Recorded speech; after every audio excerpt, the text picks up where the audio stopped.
Morraleros y morraleras, la caza es vida.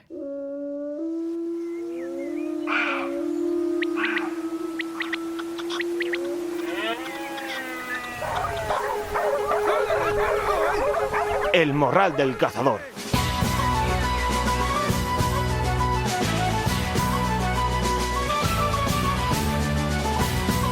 Muy buenas y bienvenidos una semana más a vuestro programa cinegético semanal. Bienvenidos al Morral del Cazador número 313, primer programa del mes de marzo que hemos estrenado con frío, mucho frío, pero también con agua y nieve, que viene de maravilla para el campo de cara a la primavera y al verano. De todas formas, ahora en unos momentos lo comentaremos con Jorge Rey, que como todas las semanas nos va a acercar, nos va a hacer ese pronóstico para este fin de semana y la próxima semana del tiempo que vamos a tener. A continuación, y ya os adelanto el menú que tenemos hoy, nos iremos al resumen de noticias semanales de la mano de CazaWorld y posteriormente pues daremos paso a la primera de las tertulias que os hemos organizado para hoy. En primer lugar, charlaremos con los amigos de Pasapaloma y de la Asociación de Cazadores de Paloma Torcaz de Euskadi, con Asier, con Joseba del Valle y Aitor Sánchez, para analizar la temporada de récord que dejamos atrás en cuanto a entrada de palomas y zorzales. Han elaborado un informe que vamos a exprimir para saber los motivos y conocer más a estas maravillosas aves, sus rutas migratorias, los agentes que más las afectan, cómo se distribuyen por la península y los motivos por los cuales este año hemos tenido una entrada récord en la Pasa. Una tertulia súper interesante que no os debéis de perder, como al igual no os debéis de perder la sección que hoy estrenamos en el Morral, del Morral a la Cazuela. Estrenamos sección de cocina con el chef José Antonio Cobos, cazador y cocinero, que una vez al mes nos deleitará y nos hará salivar con sus recetas. Hoy dos recetas, una de conejo y otra de perdiz. Y para cerrar el Morral de esta semana os traemos la presentación del último libro de Eduardo Cocavita, que como ya nos anunció aquí en el Morral en su última tertulia, en su última intervención hace un par de meses más o menos, pues estaba en ciernes la presentación, el lanzamiento de su último libro, Léxico Básico de Caza, Tiro y Armas. Asistimos a la misma y hoy pues os hemos traído un resumen de lo que dio de sí la presentación, un libro en el que Eduardo, bueno, pues no se limita a definir o a describir palabras, ni siquiera los conceptos, sino que añade comentarios, bibliografía, citas oportunas, algunos refranes hechos por él a la medida y que van de acuerdo con la palabra, valoraciones morales del autor en aquellos puntos pues, que él lo considera necesario o conveniente para dejar remachada su postura sobre la caza ética, libre y esforzada, algo que siempre deja claro en su extensa creación literaria y periodística Eduardo. Una enciclopedia de referencia que quedará ya para la historia a la hora de hacer consultas y una presentación que contó con la compañía e intervención de grandes y buenos amigos de Eduardo, como el autor del prólogo del libro, Pablo Ortega, Juan Delibes, escritor y divulgador medioambiental, o Luis del Olmo, director general de Biodiversidad y Recursos Naturales de la Comunidad de Madrid. Todo ello dirigido y moderado por José Ignacio Erce, director de la Reserva Regional de Caza de la Comunidad de Madrid. Un gran libro, una gran presentación que creo que es meritoria de ser difundida, por eso desde el Morral os la hacemos llegar. Poco más, que como veis tenemos un Morral muy cargado de contenido, pero todo contenido de calidad, así que espero que sea de vuestro agrado. Programas largos, sí, pero ya sabéis cuál es la ventaja de ser un podcast, que podemos escucharlo cuando queramos, darle al pause y seguir más adelante. Como siempre digo, el Morral al servicio de todos los morraleros y de todas las morraleras. Poco más, que como todas las semanas saludamos a los amigos y amigas que nos escuchan desde las diferentes redes sociales como Facebook e Instagram o desde las plataformas como Spotify, iVoox, Google Podcast, Amazon Music, Podimo y Audible. Plataformas desde las cuales nos podéis escuchar suscribiéndoos y cada semana, en cuanto yo suba el programa, os saltará la notificación de que ya tenéis disponible un nuevo Morral. Saludamos a todos los oyentes desde el Valle de Toranzo en Cantabria, que nos escuchan desde la cadena Feeling en el 107.6 del FM, y a los amigos de la montaña leonesa que nos escuchan desde la radio Montaña Leonesa. Nos vamos ya a la sección del tiempo con Jorge y después a las noticias. Y ya sabéis que si parpadeáis os lo perdéis, porque esto es caza en estado puro. Vamos a escuchar, como toda la semana, la recomendación que nos hacen desde Mutuasport, la aseguradora de los cazadores, y como bien sabéis patrocinan este programa. ¿Estás seguro? Puede que, como muchos cazadores, tú también pienses que tener un seguro de caza es un mero trámite obligatorio y que únicamente debes fijarte en el precio a la hora de contratarlo. Sales al campo con tus compañeros y crees que estás bien protegido en caso de sufrir o provocar un accidente. Pero, ¿realmente lo estás? En Mutua Sport sabemos que el precio es importante, pero nuestro compromiso contigo es aún mayor. Somos la única compañía de España creada por cazadores y para cazadores. Por eso damos la mejor respuesta cuando nos necesitas. Con Mutua Sport puedes disfrutar de tus jornadas de caza sabiendo que tienes un seguro con amplias coberturas en daños propios, responsabilidad civil y defensa jurídica. Tu perro de caza también quedará protegido en la acción de cazar si causa daños a terceros con tu póliza de Mutua Sport. En el caso de sufrir un accidente en una zona de difícil acceso, además de tener una amplia cobertura médica, también corremos con los gastos de traslado y evacuación. Además, al ser una mutua de cazadores, revertimos gran parte de los beneficios en favor de los mutualistas.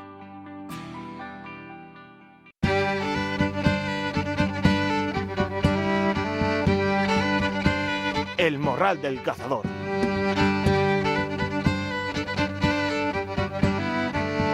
Bueno, morraleros, y como todas las semanas antes de irnos a las noticias, toca la sección del tiempo con Jorge Rey, de la Organización Meteorológica Tradicional. Y bueno, pues a ver qué tal se presenta el tiempo para este fin de semana y para la próxima semana, después de la semana de frío que hemos tenido y que ya vaticinó Jorge que íbamos a tener. Jorge, muy buenas, bienvenido una semana más. Encantado, bueno, ya mes de marzo y de hecho hoy viernes 3 de marzo, como dice el refrán, por San Emeterio y San Celedonio cuenta los días que quedan de invierno. Pero hay que contarlos bien, porque de hecho, aunque ya hablaremos próximamente, porque el calor es verdad que nos vendrá un poquito antes de lo normal, el invierno todavía le faltan unos cuantos días porque este mes de marzo vamos a volver a sentir la presencia del invierno bien sentida.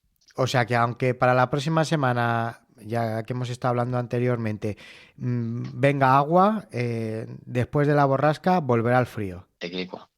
De hecho, bueno, concretando un poco más para lo que nos viene estos días, pues hombre, claro, ya vamos saliendo un poco de esos fríos, de esas heladas incluso también bastante intensas, de esas nevadas, y dejando las precipitaciones un poco más de lado para adentrarnos en el buen tiempo. Pero, sobre todo, si hablamos del buen tiempo, hablamos en el sentido del frío. ¿Por qué? Porque las lluvias, de hecho ya incluso el domingo, se empezarán a notar. Es verdad que sobre todo por zonas más del suroeste de España. Uh-huh. De hecho, incluso por zonas de provincias como Sevilla podrían ser incluso intensas. Porque trae vientos del sur, suroeste, ¿no? Entonces, bueno, pues son borrascas atlánticas que van a hacer las precipitaciones, sobre todo a zonas del sur. Y sí que es verdad que un poco por el movimiento que hay en Europa, pues podría provocar para la semana que viene, para empezar la semana que viene, un ligero descenso de las temperaturas, que aunque no va a ser lo de estos días pasados, sí que podría traer un poco incluso aguanieve en algunos puntos cercanos a ciudades como, por ejemplo, Burgos, Soria, pero que por lo general lo importante es la llegada de esas precipitaciones, sobre todo a zonas del sur de la península ibérica, como digo, también zonas del estrecho, por supuesto, con esos vientos del oeste, que incluso pues podrán dejar avisos naranjas, incluso, bueno, no se lo descarta que pudieran ser rojos, iremos viendo, ¿no? Pero, como digo, también esa ligera presencia de vientos del norte que podría traer un poco de frío, pero ya no va a ser lo mismo y vienen poco a poco temperaturas más agradables para también ir poco a poco dando paso a un tiempo más calmado, pero es verdad que también con lluvias, que como digo, lo más importante en áreas del sur. Fenomenal, muy bien. Esta semana me acordaba de ti, digo, a ver qué nos cuenta Jorge.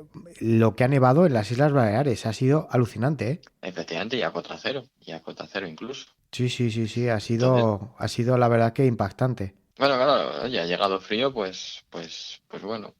Y de hecho, en febrero, pues supongo que en unos días, a ver si para el próximo viernes podemos hablar de ello. ¿Sí? A lo que es sobre enero, pues un poco lo que es el resumen, las El balance. medias que suelen sacar desde la EMED, ¿no? Ujú. Efectivamente. Entonces, bueno, de febrero todavía no lo han sacado, pero sí de enero. Y en la península ibérica ha salido una media de menos 0,1, con lo cual pues ha sido un invierno incluso un poco más frío, perdón, un enero incluso algo más frío de lo que suele pasar, pero bueno, 0,1 tampoco es gran cosa. Lo importante aquí, hablando claro, es que el invierno pues ha sido un invierno Exacto. frío, normal, como quizá lo puedan recordar algunos más de cómo eran pues hace años, ¿no? Y desde luego que bueno, nos ha traído cantidades importantes de nieve y además también de frío. Pero bueno, Ujú. como digo, sobre todo a partir de abril vamos a empezar a notar un cambio de tendencia no solo hacia la primavera, sino incluso a irnos acercando poco a poco a temperaturas ya de verano, aunque eso quizá las temperaturas más de verano lo podamos dejar para mayo. Pero como digo, el calor será algo de lo que hablemos no en un largo tiempo, porque ya digo que este año seguramente el verano se los adelante. Bueno, pues lo importante es que luego durante el verano que tenga sus tiempos también, porque, Bueno, sí, sí, no, no, y de hecho ahora sobre todo una época importante de lluvias es la primavera y la buena noticia, por ejemplo, es que mismamente en marzo vamos a empezar con importantes lluvias, de hecho en zonas también del sur, ¿no? Con lo cual, pues bueno, oye, bueno, que muy de buenas hecho, noticias claro, también para los puntos donde llueve menos. claro, de hecho el refrán dice, si en marzo mallea, mayo marcea, por lo cual, si en marzo hace el tiempo que tiene que hacer, en mayo deducimos que va a hacer también el tiempo que tiene que hacer. Y ya en mayo, como tú has dicho, pues las temperaturas son más acercándose al calor que a los climas frescos de la Eso es. primavera. Y bueno, de hecho, referido a estas aguas y a este mes de marzo, pues hay un refrán que dice, agua en marzo, hierbazo. Perfecto, muy bien. Así que, para que lo aproveche el ganado, Exacto, que hay que comer, claro. que tiene que comer. Entonces, lo que dicen las cabañuelas para el mes de marzo es que vamos a tener un poquito de agua la primera quincena, ¿no? A ver, sí, es un poco inestabilidad con la que empezamos, pero bueno, poco a poco ya van subiendo las temperaturas, se va estabilizando el tiempo, según nos acercamos hacia mediados, pero es verdad que la segunda quincena no seguirá estable, es decir, traerá días estables, pero también nos traerá alguna que otra sorpresita, recordándonos que el invierno lo empezamos a dejar, pero todavía no ha pasado demasiado tiempo desde que lo hemos dejado, y oye, para terminar el invierno, pues un recuerdo, un regalito. Muy bien, fenomenal. Pues nada, recordar a todo el mundo dónde pueden visitarte y estar al tanto de toda la información meteorológica. Pues a través de la página web de ometmeteo.es, la organización meteorológica tradicional, donde podéis seguir toda la información meteorológica en directo, y luego también, como no, a través de mis redes sociales, en las que estoy como El Tiempo con JR. Fenomenal. Jorge, hasta la semana que viene y que la gente saque el paraguas. Pues eso es, y hasta el 40 de mayo tampoco te quites el sayo, porque desde luego que este tiempo loco nos va a traer muchas... bueno, mejor otro día lo comentamos en detalle, pero como digo, vamos, de hecho, por recordaros un dato en comparación con, ya que hemos hablado del calor, de qué tal, Sí, bueno, el año pasado el verano empezó pronto, o sea, nos adelantó el calor, sí. así que bueno, para que toméis un poco mejor la información, la indirecta, pues este año más de lo mismo. Fenomenal. Tampoco quiere decir que no vayamos a tener precipitaciones. De hecho, como digo, este año ya se nota que está viniendo bastante mejor. Muy bien, pues a ver si es verdad, que luego es verdad que el verano se hace muy largo. Hasta la semana que viene. Que tengas buen fin de semana y buena semana. Un abrazo y muchísimas gracias, como todas las semanas. Eso es, venga, buen fin de... Hasta luego. El Morral del Cazador.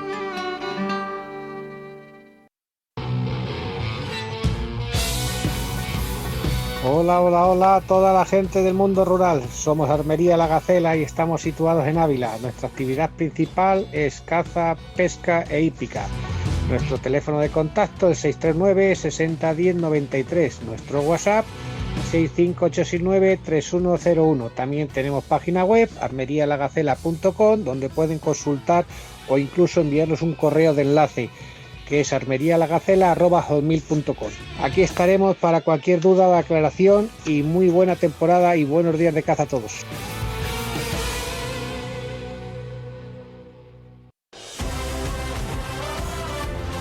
Bien, morraleros, y tras hablar con Jorge, vamos ya con las noticias de esta semana de la mano del portal CazaWorld, el mejor portal donde vamos a disfrutar de los mejores reportajes de productos de caza para el cazador, como al igual pues podemos disfrutar de reportajes que son auténticos documentales de días de caza.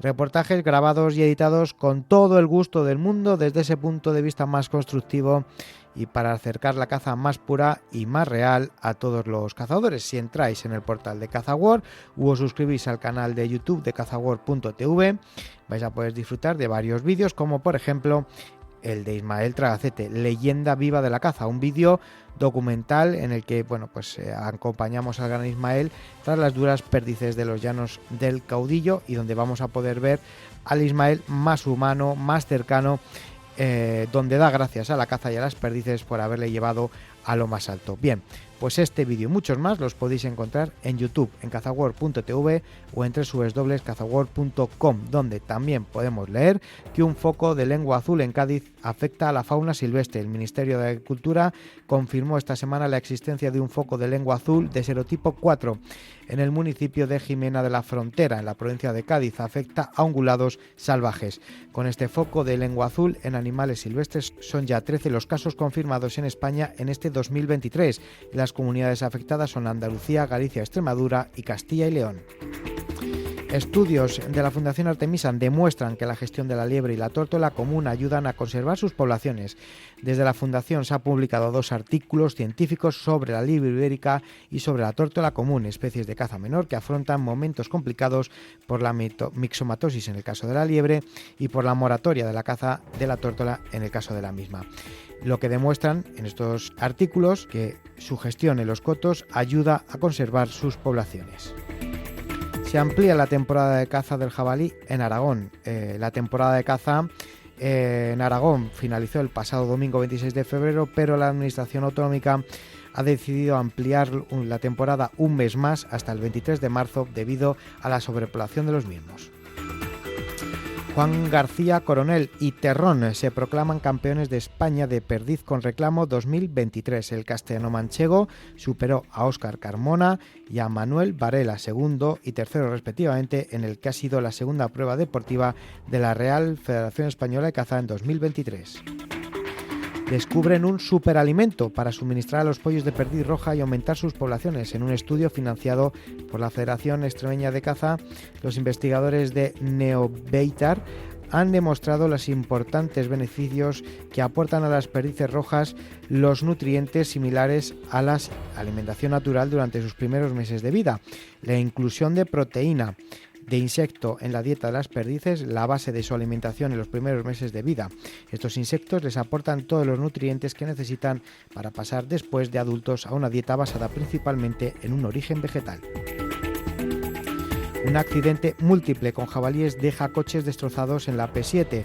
4 vehículos implicados en un accidente de tráfico tremendo ocasionado por la irrupción de un jabalí en la carretera P7 a la altura de Denia, en Alicante.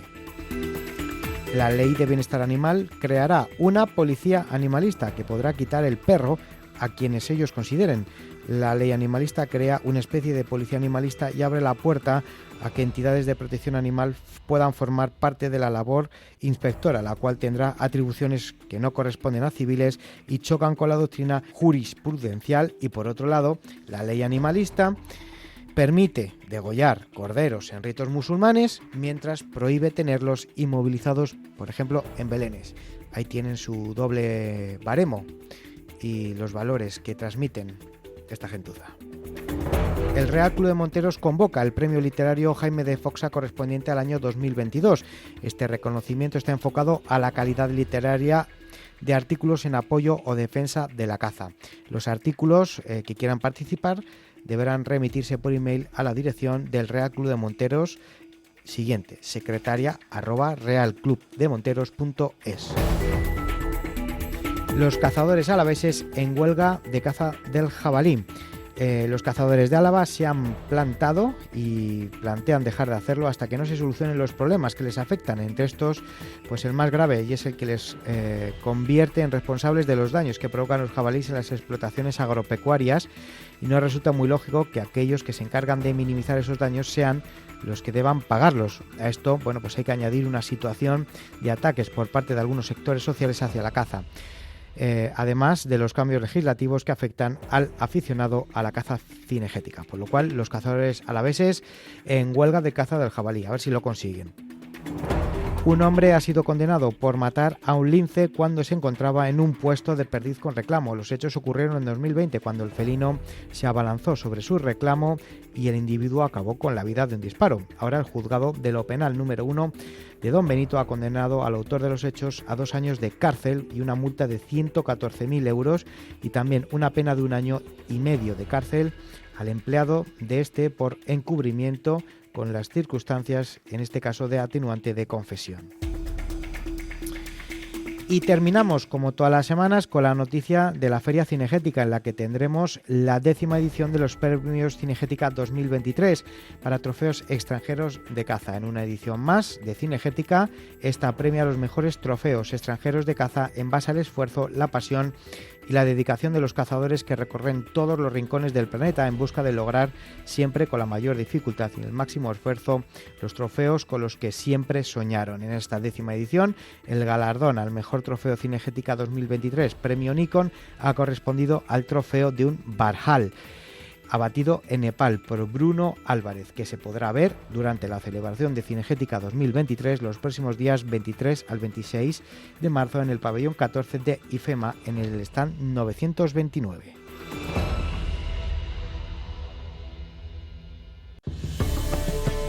Amigos cazadores, pescadores y amantes de la naturaleza, ya tenemos fecha para la 12ª edición de la Feria Caza, Pesca y Productos Agroalimentarios de la comarca de Liébana. 31 de marzo, 1 y 2 de abril tienes una cita en Liébana, Cantabria, en el recinto ferial de Potes. Ya sabes, no te puedes perder la mejor feria de caza y pesca del norte de España y, como siempre, con los mejores sabores de nuestra comarca. 3 días de feria, conferencias, tiro al plato, cetrería, agility, show cooking, exposiciones, actividades para todos los públicos. Y el sábado 1 de abril a las 5 de la tarde, gran subasta de caza, eje central de nuestra feria. Recechos de rebeco y venado, las mejores piezas de caza, sin duda en el mejor cazadero del mundo, las inmediaciones de los Picos de Europa. 31 de marzo, 1 y 2 de abril, te esperamos en Liébana, Cantabria.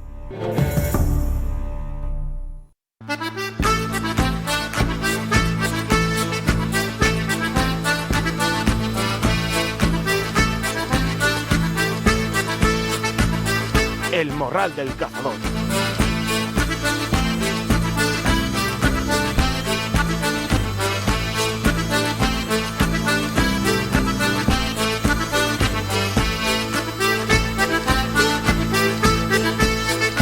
Bueno, morraleros, vamos con la tertulia de rigor de cada semana y, como sabéis, somos de palabra y os prometimos que al finalizar la temporada íbamos a hacer un repaso, un resumen a la excepcional temporada de migratorias que hemos tenido, en especial de Torcaz y de Malvid. Y lo vamos a hacer, como os podéis imaginar, en la mejor compañía, con los amigos de Pasapaloma, que este año puntualmente, todas las semanas, de la mano de Asier, nos iban acercando y nos iban haciendo las crónicas semanales de la entrada de migratorias. Vamos a analizar las conclusiones del informe que han elaborado y vamos a hablar con 3 apasionados de la caza y en especial de la Torcaz, que son administradores de Pasapaloma. En primer lugar, por veteranía morralera, como yo digo, nuestro gran Asier. Bienvenido en una nueva ocasión al Morral. ¿Cómo estás? Encantado de volver a estar aquí, Javier. Muy bien, y oye, lo prometido es deuda y aquí estamos. Bueno, lo dijimos, una vez que terminara la temporada teníamos que hacer ese programa especial, esa tertulia especial sobre las migratorias en un año excepcional como ha sido este. Cierto, la verdad es que es un año para enmarcar y bueno, como vamos a poder comentarlo en este gran programa de hoy, pues oye, vamos a ver qué es lo que ha sucedido y cómo ha sido. Antes de presentar a los otros dos tertulianos, ¿qué tal terminaste la temporada? Bien, contentos, muy contentos. Yo creo que la Paloma ha sido excepcional, el Zorzal también, los aficionados a las becadas, la suerte ha sido un poco dispar, pero al final, bueno, algo, cuando han empezado a volver, algo se ha hecho. Y creo que podemos en general decir que todos nos podemos quedar contentos con este año. Bueno, y ojalá todos fueran como este. Totalmente. Ahora entramos a comentarlo, pero tenemos que presentar a Aitor Sánchez. Bienvenido a tu casa. Es un placer el poder contar contigo. ¿Cómo estás? Muy buenas. Pues bien, aquí encantado de estar con vosotros por primera vez y a ver si charlamos un rato y comentamos las cosas. Muy bien, la primera y que no va a ser la última, ya te lo digo. Joseba del Valle, que aparte de llevar la administración de Pasapaloma junto a Asier y Aitor, lleva su página web de www.fiebreazul.com. Joseba, bienvenido al Morral, ¿cómo estás? Hola, buenas, ¿qué tal? Muy bien. Aquí, intentando a ver si aportamos algo de conocimiento, algo de esta migración. Bueno, seguro. Y es una tertulia que yo tenía muchas ganas, que además lo comenté con Asier. Más que nada, pues ese trabajazo que lleváis a cabo, ¿no? Tanto en la época de la PASA como ahora con la Contra, que entraremos a comentar un poco, y luego ese pedazo de informe que habéis llevado a cabo de la temporada 22-23. Bueno, sí, cuando una temporada es como esta, se merece un informe, yo creo que un poco elaborado y ver por qué ha podido pasar esto, y la verdad es que la temporada merece analizarla y bueno, la suerte que tenemos en Pasapalomas es como tenemos tanta información de tantos canales, de tanta gente que somos, pues nos ayuda muchísimo y podemos sacar pues conclusiones como las que hemos sacado, ¿no? Que igual luego para algunos serán reales, para otros más o menos, pero que bueno, que por lo menos nos ayuda a entender un poquito. Perfecto. Pasapaloma y Asociación de Cazadores de Paloma Torcaz de Euskadi, que está asociada a Pasapaloma. Comentar un poquito cómo trabajáis y, bueno, pues si alguien que se quiera adherir se puede adherir y dónde se puede tener más información de ello. Bueno, pues la asociación, en primer lugar, se montó para darle un NIF a Pasapaloma y poder realizar actos para que tuviera... Porque si no, Pasapaloma como tal, como no solo es una página, no se podía. Y ahí se empezaron a hacer pues cosas como concurso de becadas sin muerte, que se hacía fuera de temporada, la quedada que se suele hacer de los miembros de los grupos de Pasapaloma, y así hemos ido, y somos unos cuantos, más o menos unos 80 socios en estos momentos, y casi todos son del País Vasco, pero bueno, también hay Mediterráneo y incluso algunos de Cádiz y así, gente pues que se une por apoyar el trabajo que hacemos. La manera de poder entrar, o si está alguien interesado, pues sería escribir un correo a acpte.socios@gmail.com. ACPT, vamos a deletrear porque muchas veces a través del teléfono no se entiende bien. ACPTE. Eso es, .socios@gmail.com. Vale, fenomenal, muy bien. ¿Y cuáles son los trabajos que lleváis a cabo? Porque yo siempre lo he hablado con Asier cuando hemos estado haciendo las crónicas semanales.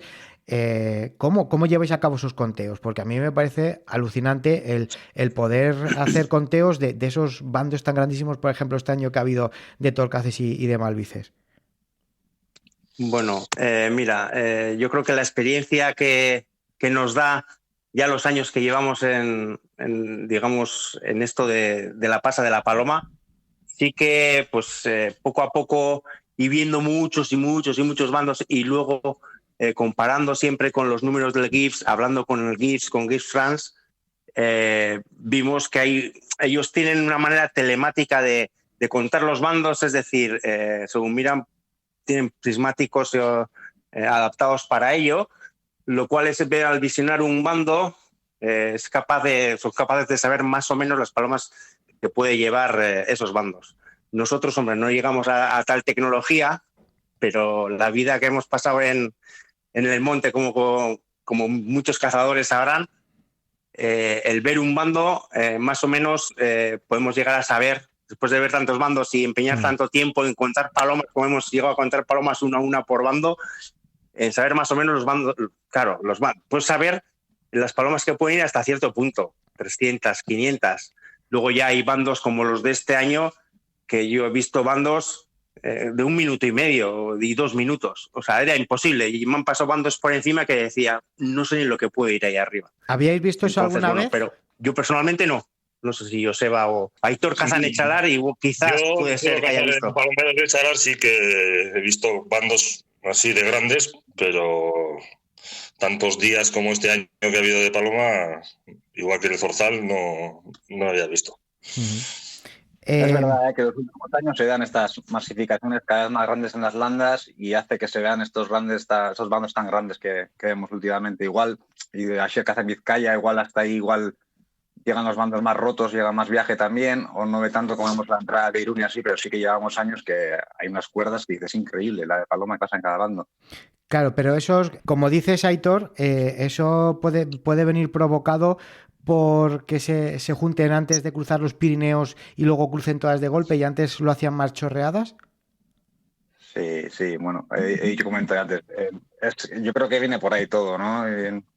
Una de las cosas claves, yo creo que últimamente la migración es que la paloma hace una parada para mí cada vez más larga en Francia, ¿no? Antes igual era una migración entera desde salida de Rusia o de los países nórdicos y hasta llegar a las dehesas portuguesas extremeñas, y cada vez vemos que hace una parada más larga en las landas, o las landas o las reservas francesas, no solo en las landas. Y bueno, pues creemos que seguramente se ha debido a las extensiones de los maizales que tenemos cada vez más ahí, ¿no? Entonces, claro, la paloma yo creo que ha cogido mucho el hábito ya de parar ahí, y como come y tiene comida, aguanta, se van cebando, se van juntando más, y luego ya pues en días más concretos, más puntuales, que tienen mejor climatología, aprovechan para dar el salto, ¿no? Puede ser por ahí, puede ser. Añadiendo un poco a lo que dice Joseba, sí que es cierto que el primer punto de donde para la paloma a descansar y a comer es Francia, pero el viaje que hace hasta Francia, desde cualquier punto de Europa, a la paloma le puede tardar 2-3 días en hacerlo. O sea, a las landas es misión llegar lo primero y cuanto antes, y luego allí descansar, comer y hacer el paso pirenaico, que al estar tantos días ahí, como dice Joseba, se van juntando, que la paloma, como alguna vez hemos hablado en temporada, llega en bandos pequeños a Francia, a las landas, no llega en bandos tan grandes. Es difícil ver bandos algunos se ve, pero bandos tan grandes de 1.000, 2.000, 3.000 es muy difícil de ver. Suelen llegar en bandos de 100, 300, como si llegaran en familias. Y en las landas se alimenta hasta realizar el pase también en familias, pero cuando van a realizar el paso 2-3 días antes se juntan, y entonces es un poco como supervivencia, creo yo. Entonces es cuando realizan el paso, y por eso vemos bandos tan grandes a la hora de cruzar el Pirineo. Luego, aparte, ¿por qué creéis que ha sido un año de récord? ¿Qué es lo que más ha influido o qué es lo que ha influido a la hora de que haya contribuido para ser un año excepcional como ha sido, ya no solamente de Torcace, sino también de Zorzal? Yo creo, hay varios factores, ¿no? Yo creo, uno, que venimos de un año de restricciones, ¿no? El año pasado, la pandemia, al final hubo restricciones en la movilidad, todos las tuvimos, no pudimos cazar tanto. Yo creo que las mismas especies, pero al final no tener tanta presión cinegética seguramente haya hecho que tengan más cría y haya aumentado las poblaciones. Otra, para mí, muy importante, ya ahora hablo de la paloma porque es donde más me suele gustar, para mí ha sido la sequía, ¿eh? Ha habido la sequía que hace años que no, o sea, dicen que ha sido la peor sequía en Europa que ha habido, que se conoce.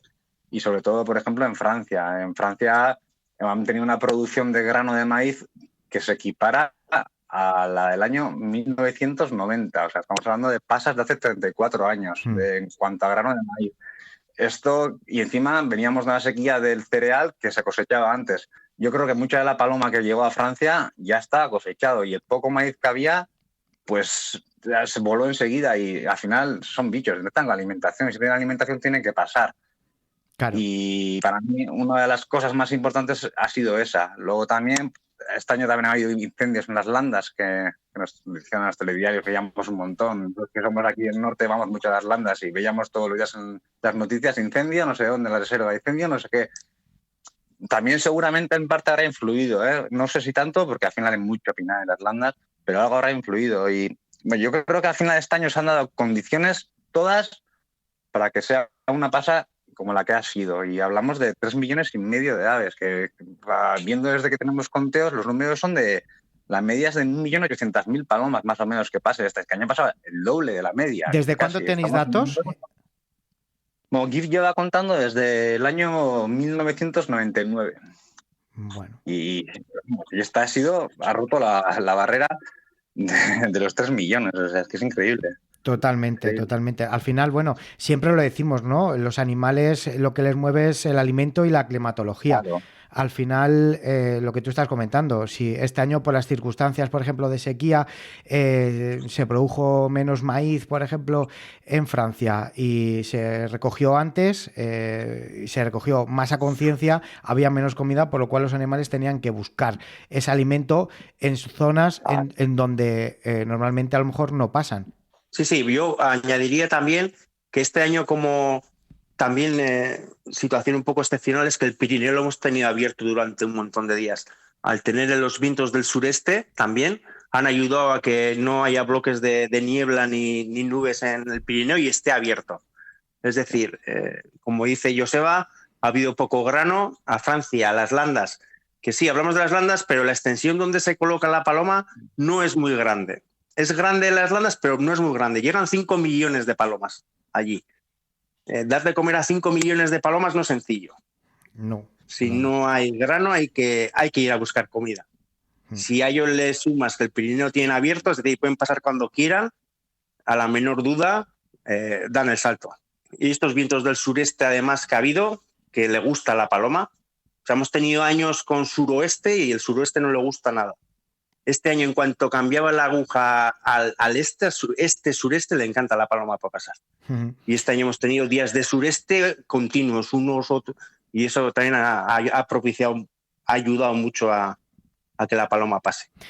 Hemos hablado de la climatología a la hora del verano, que ha sido un verano seco, el del año 22, en toda Europa, pero así es, también nosotros comentábamos aquí en las crónicas que lógicamente el que hubiera una pasa tan grande de récord podía estar indicando que íbamos a tener un invierno frío en Europa, y al final es verdad que ha tardado en llegar el invierno. Ha tardado en llegar porque a lo mejor hasta el mes de enero no hemos tenido esos fríos y esos hielos, pero una vez que se ha metido bien el invierno, llevamos un mes, 2 meses, porque ya terminó el mes de febrero con bastante frío, ya no aquí en España, sino también en Europa. Cierto es, este año estamos viendo la nieve, hemos visto la nieve aquí en la costa hace pocos días. Por eso. En San Sebastián. Ya sabes que la paloma es una experta meteoróloga. Y yo creo que el animal, por instinto y supervivencia, yo creo que también podría llegar a saber que el invierno que hemos tenido, que venía, que era duro, era frío. Y que si a eso tú le añades que no hay comida para pasar el invierno, o sea, yo creo que los factores, vas juntando, uniendo factores y cierto es que al final, pues oye, puede que haya sido todos son factores probables, pero el primero siempre es la comida, ¿eh? Sí. Luego ya los demás son añadidos.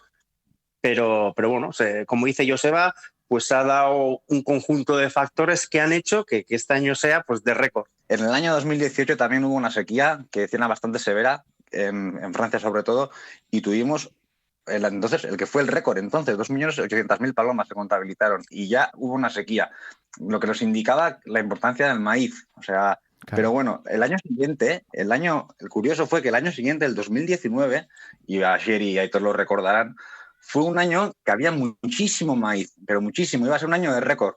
Pero el 14 de octubre se puso a llover, se cerró el Pirineo, llovió, solo con una ventana el 25 y el 26 de octubre pequeña que aprovecharon, creemos que las palomas que venían más que nada por el corredor para pasar algunas, se cerró otra vez y no pasó. Y encima, ¿qué les pasó? Que el grano no lo podían cosechar porque las máquinas, ¿sabes? Para recoger el maíz son máquinas muy grandes y con tanta lluvia no podían cosechar, se cayó el maíz al suelo, tenían comida y pasaron 300.000 palomas solamente, contabilizaron. Luego en noviembre es verdad que fue de conto, sí que pasaron algunas más, pero muy poquita paloma.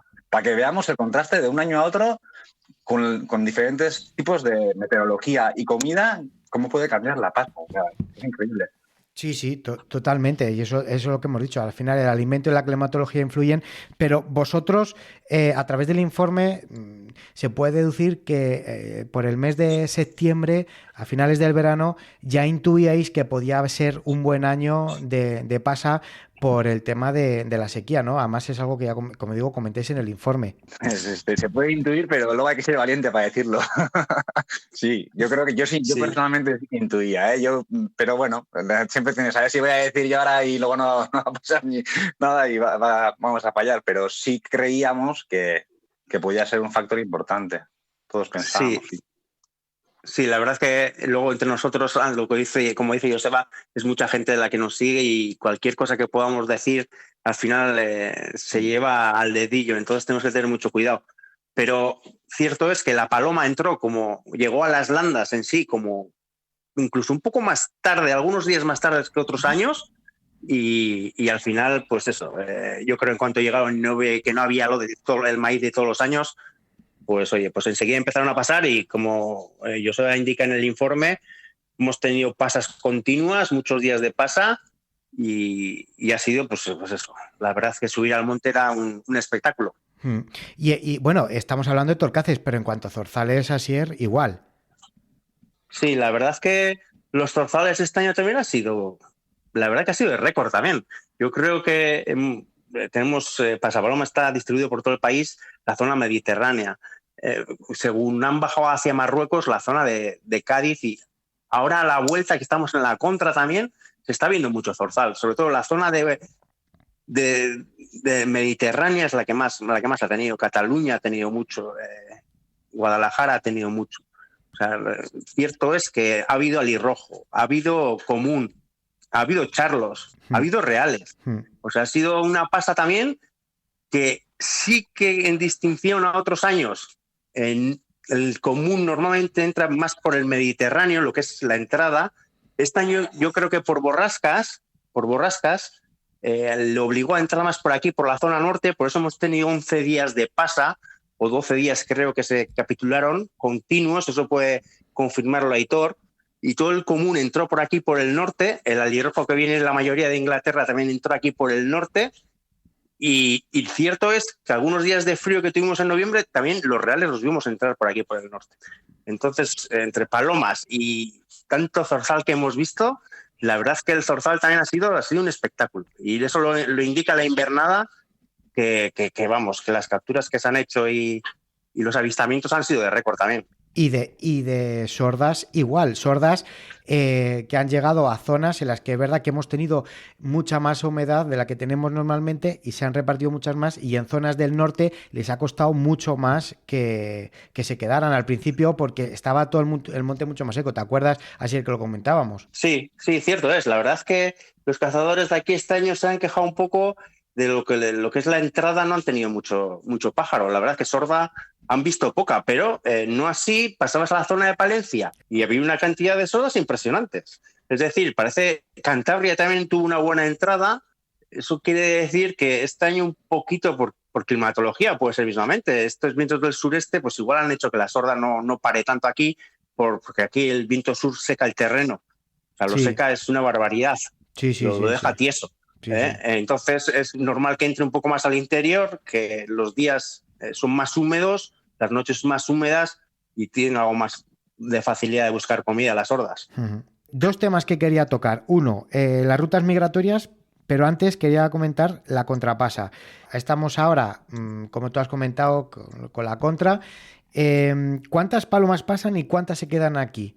Si se pueden dar datos, o si tenéis datos de ello, o depende. ¿De qué depende? ¿De que se queden más o menos palomas? ¿Igual del alimento y de la climatología, Joseba? Bueno, yo creo que la paloma que migra desde Europa hacia abajo, esas vuelven todas, yo creo.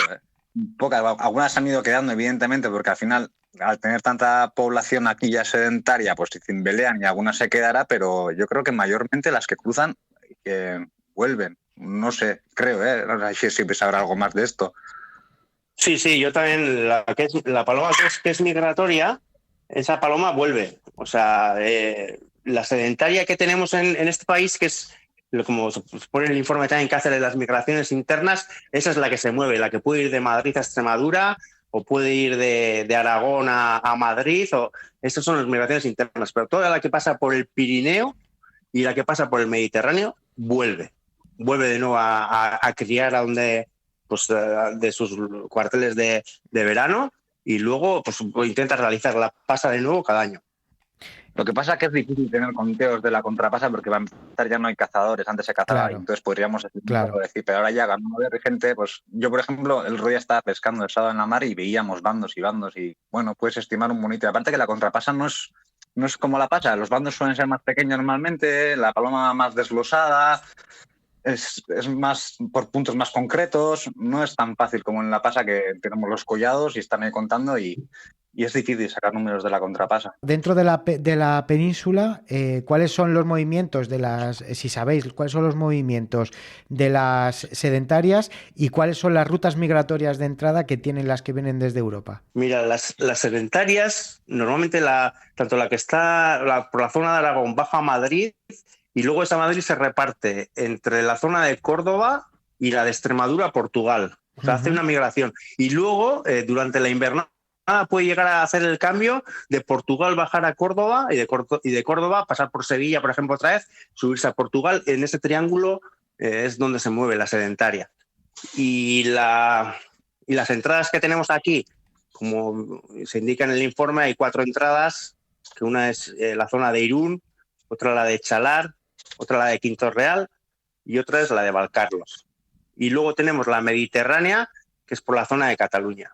La de Cataluña normalmente suele bajar a la parte de los Pedroches, ¿vale? A la zona de los Pedroches. Y luego de ahí se puede dirigir a la parte de Extremadura.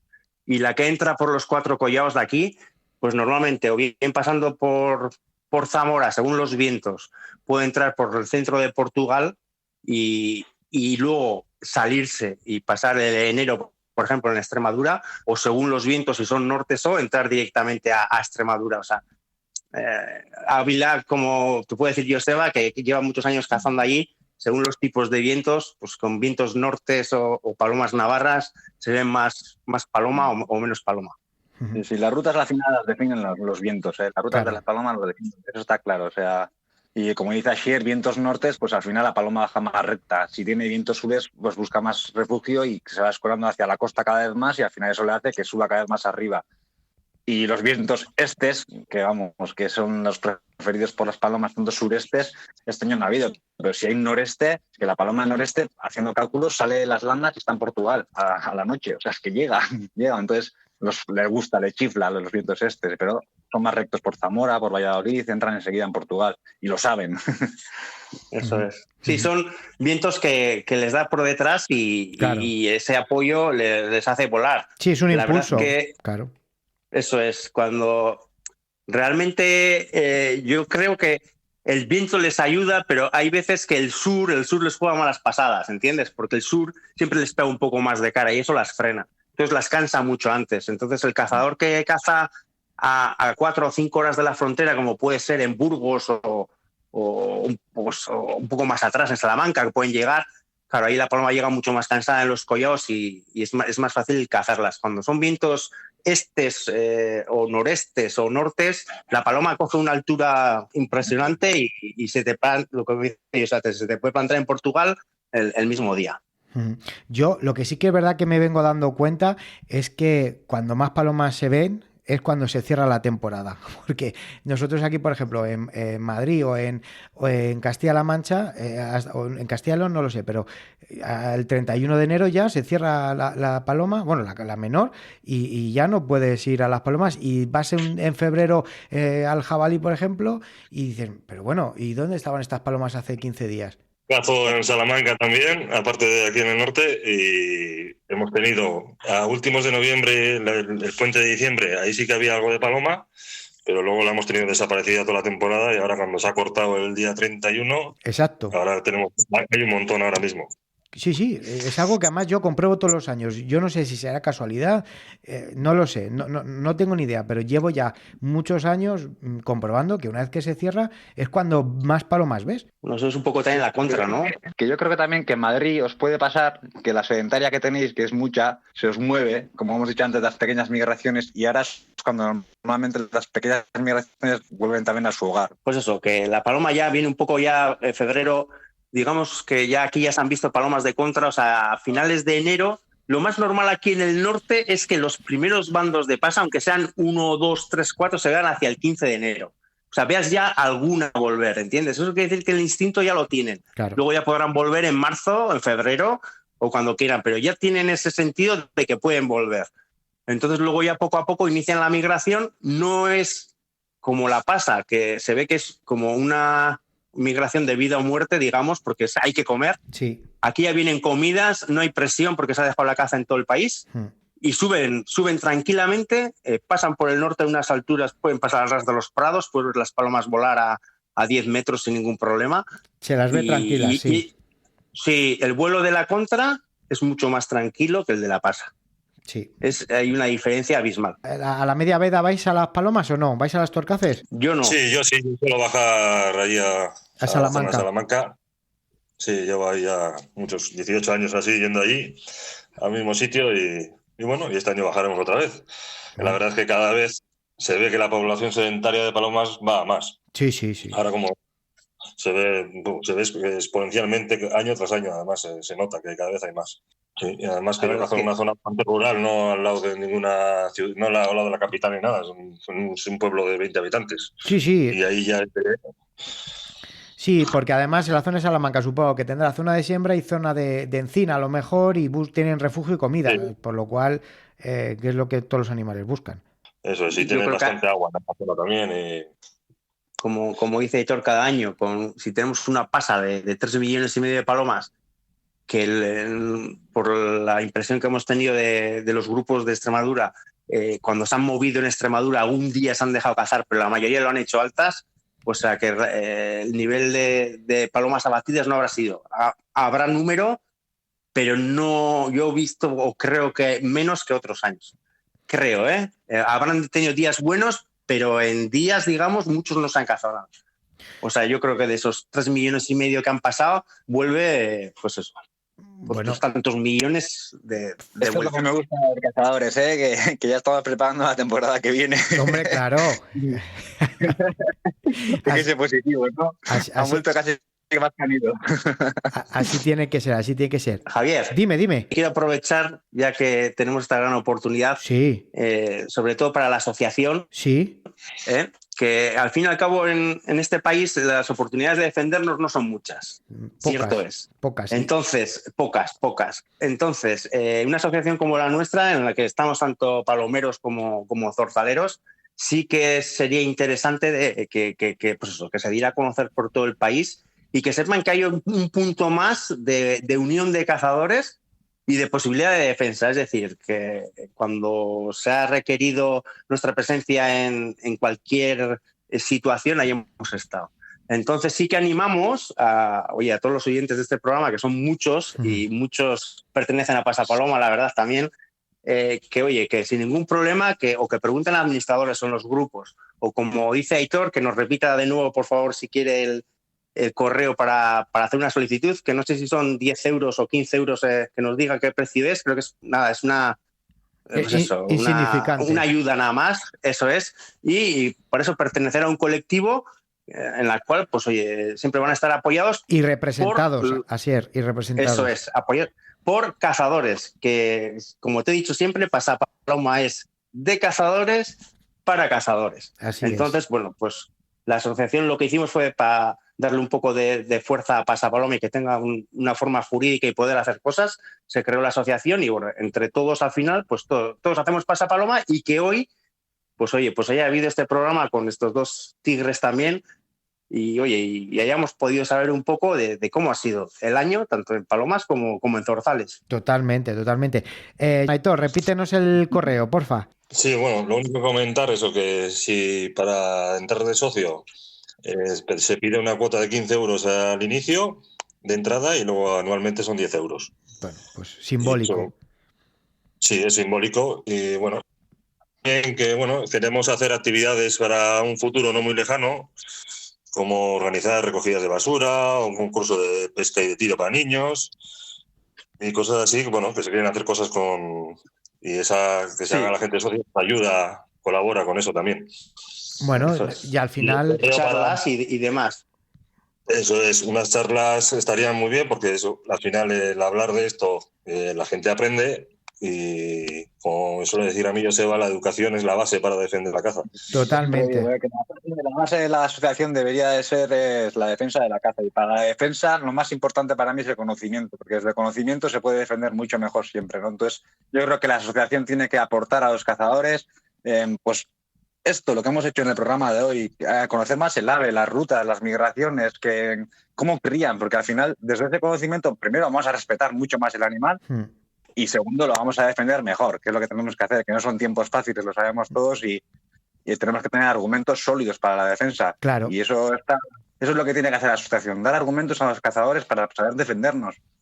Argumentos, Joseba, argumentos y datos, que los datos son importantísimos y más en la época en la que estamos con el tema de las corrientes animalistas y sabiendo la situación que tenemos. Al final, nuestra única defensa son aportar datos sobre lo que hay, lo que entra, lo que se caza, lo que vuelve. Por eso yo siempre he considerado súper importante los censos de becada, por ejemplo, en la contra, sin armas, solamente con perros, porque al final tú haces un balance de la entrada, pero luego es importante hacer un balance de la salida, porque luego a raíz de eso pues puedes decir, pues mira, este año se han cazado un 20% más o un 15% menos, a ver al año que viene cuántas vuelven, si afecta a la hora de si aumenta su población a la hora de entrada. Al final todo esto influye y es la única salvación que tenemos, el aportar datos, y Pasapaloma y la asociación es lo que hace, aportar datos. Eso es, por 15 euros cualquier persona de este país cazadora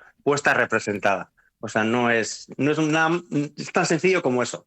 Entonces sí que nos gustaría, pues oye, aprovechando este tirón que tenemos hoy aquí en este gran programa, pues oye, pues darnos a conocer que sí, que Pasapaloma ya es conocida en este país y en parte de Europa. La verdad que estamos muy abiertos y pues oye, pues que sepan que pertenecemos a esa asociación, que es la que nos da una forma jurídica para poder hacer lo que sea entre los miles de usuarios que somos. Y os voy a decir una cosa, que a mí particularmente me han agradecido el que hayamos tenido la sección durante la época de Pasa, en los meses de Pasa, informando de las crónicas semanales. A la gente le interesa mucho las migratorias, más de lo que parece, y cada vez va a interesar más viendo el panorama de cómo está la caza menor, cómo tenemos las perdices, los conejos. Al final, sí, hay zonas en las que son plagas, pero sí, hay otras zonas...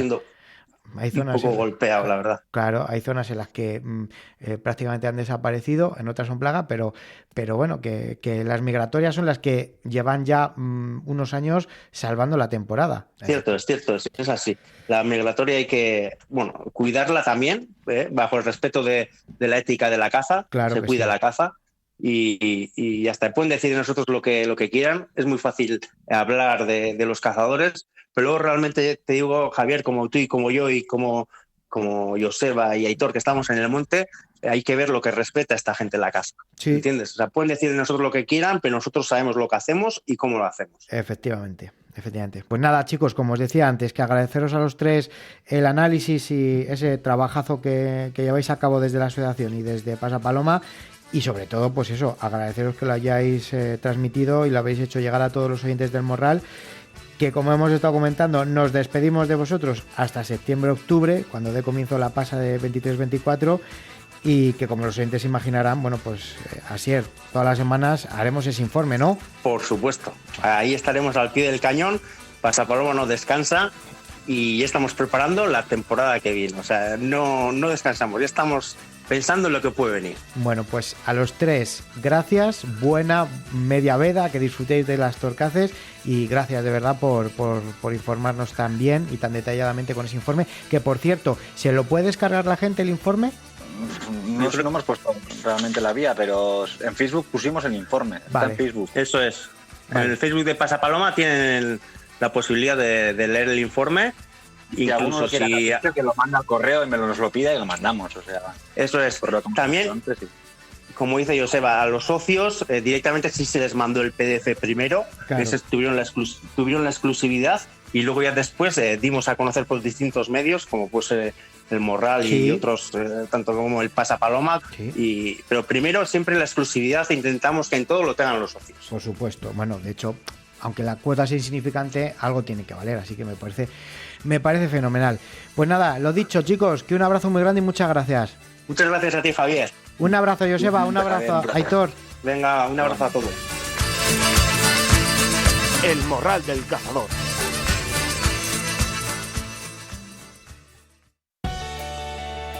Morraleros, ¿queréis tener en casa en menos de 48 horas productos naturales de elaboración propia como salchichones, chorizo, lomos y derivados? Bueno, pues tu sitio es Embutidos Clavijo, del campo a tu casa. ¿Pasando por dónde? Por las manos de los hermanos Clavijo. Fabricación de manera tradicional y venta de toda clase de embutidos. ¿Que no puedes salir de casa? No te preocupes, Embutidos Clavijo te lo llevan listo para comer y excelentemente preparado. Y además, si llamáis de parte del Morral del Cazador, os harán un descuento en vuestro pedido. ¿Cómo lo podéis hacer? Muy fácil, llamando al 620 16 51 53 y os atenderán e informarán de todos los productos de los que disponen. Recordad, envíos a toda España en el teléfono 620 16 51 53 y recordad que si llamáis de parte del Morral del Cazador tendréis un descuento en el pedido que hagáis. 620 16 51 53 y no te quedes sin tu lote del mejor y más natural embutido y derivados que podrás encontrar. Embutidos Clavijo, tus embutidos de confianza.